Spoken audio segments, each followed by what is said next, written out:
To access the properties of our support panels right there, we have a few different options.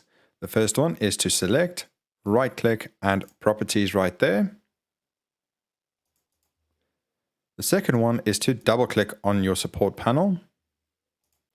The third one is to select and then click on the properties tool at the top. You also have the ability to access the properties of your support panel within 3D right there by double-clicking, or select, right-click, and then go to properties right there. For the next example, we'll stay in 3D so you can see what changes within these properties right there as we make those adjustments. So the first thing you'll notice is the name or label of your support element. The next one we have is indicating the actual length, or span in this case, of that element. The next one would be the starting height, indicated right there. Next we have the actual width of the profile. And then we have the minimum Z, which indicates the actual height of that bottom chord right there.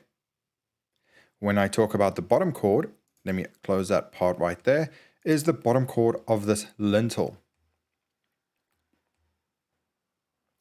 The reason it is raised by 90 millimeters instead of sitting right on the wall is because we have the element of a ceiling panel sitting between the wall and our support panel.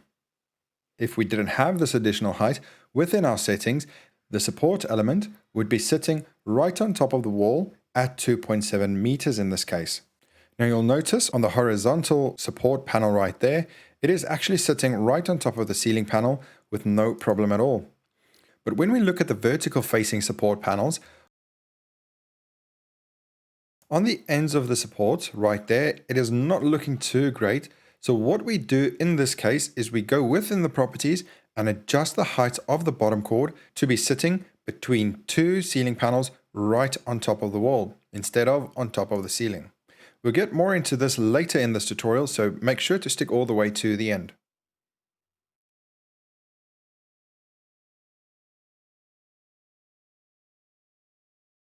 You can also use the position locked tool right there and the items locked, making sure that you cannot edit or move any of your support elements. Now, when we go to the next one, the shooting function right there, as I turn this off, I'll hit rebuild and you'll notice it actually just creates a standardized shape of my support. The shooting function, just like our walls, has the ability to constrain it to the roof panels or ceiling panels should it be below that level. In this case, if I turn it on, it will constrain itself to the roof panels right above.